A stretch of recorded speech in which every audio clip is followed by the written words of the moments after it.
ஓய் என்னடி பண்ணுற பொண்டாட்டி? Miss you, love you. Hi hello எல்லாருக்கும் வணக்கம் and welcome back to our channel. களம் 8 மாதம்பட்டி ரங்கராஜை வச்சு பொலன்னு வந்துகிட்டு இருக்காங்க. ஆல்ரெடி வந்துட்டு கமிஷன் ஆஃபீஸில் இது சம்பந்தமான புகார்கள் கொடுக்கப்பட்டுச்சு.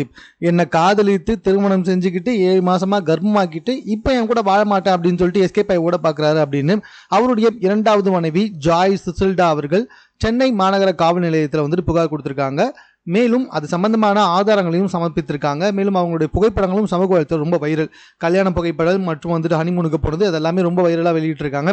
இப்போ என்ன ஆயிருக்குன்னா, இவர் என் கூட வந்துட்டு கணவன் மனைவியாக தான் வாழ்ந்தாரு, எல்லா விஷயத்துமே அப்டேட் பண்ணுவார் அப்படின்னு அவங்க சொல்லியிருந்தாங்க அந்த ப்ரெஸ் மீட்டில். அதுக்கு ஒரு ஆதாரமாக வீடியோ வெளியிட்டிருக்காங்க. இதில் பார்த்தா மனுஷன் காப்பி குடிச்சது, டைமிங்க்கு எந்த டைமிங்க்கு இன்டர்வியூ போகிறது, எப்போ இன்டர்வியூ முடிஞ்சுது, இப்போ வேற எங்கே போகிறேன், இது எல்லாத்தையுமே வந்துட்டு ஒரு வைஃப் கிட்ட அப்டேட் பண்ணுற மாதிரி இவங்க கிட்ட ஃபுல்லாக அப்டேட் பண்ணிக்கிட்டே இருக்காங்க.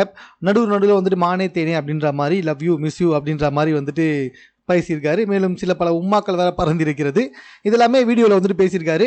நிறைய பேர் அந்த வீடியோ கீழே வந்துட்டு இந்த வீடியோ பார்த்தா எனக்கு வேற வீடியோ ஞாபகம் வருது அப்படின்னு வந்துட்டு சொல்லிட்டு இருக்காங்க. கம்மிங் டு த பாயிண்ட், இந்த விஷயத்துக்கு வாங்கடா. ஸோ மாதம்பட்டி ரங்கராஜ் அவர்கள் ஜாய் சிசில்டாவோட வந்துட்டு கணவன் மனைவியாக தான் வாழ்ந்திருக்காரு.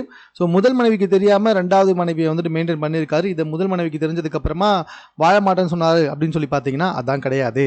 அதாவது நீ எனக்கு ஓகே தான், ஜாய் சிசில்டாவோட அவருக்கு வாழ்வதற்கு ஓகே, ஆனால் குழந்தை மட்டும் வேணாம் அப்படின்னு சொல்லிட்டு டார்ச்சர் பண்ணியிருக்காரு. குழந்தைய வந்துட்டு கருக்கலைப்பு செய்ய சொல்லியிருக்காரு.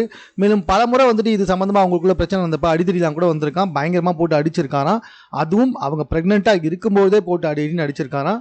ஸோ மாதம்பட்டி ரங்கராஜ் எந்த அளவு புகழின் உச்சத்துக்கு போனாரோ அந்த அளவுக்கு வந்துட்டு இப்போ அவரோட பொழப்பு தெருவில் நாறிக்கிட்டு இருக்கு அப்படின்னு தான் சொல்லணும். இது சம்மந்தமாக உங்கள் கருத்து என்ன? இந்த வீடியோ பார்த்துருப்பீங்க. ஸோ அது சம்மந்தமாக உங்கள் கருத்து என்ன அப்படின்றத கமெண்ட்டில் தெரியப்படுத்துங்க. மேலும் இது போன்ற செய்திகளை கூட தெரிந்து கொள்வதற்கு சென்னை சேனலை சப்ஸ்கிரைப் பண்ணுங்கள்.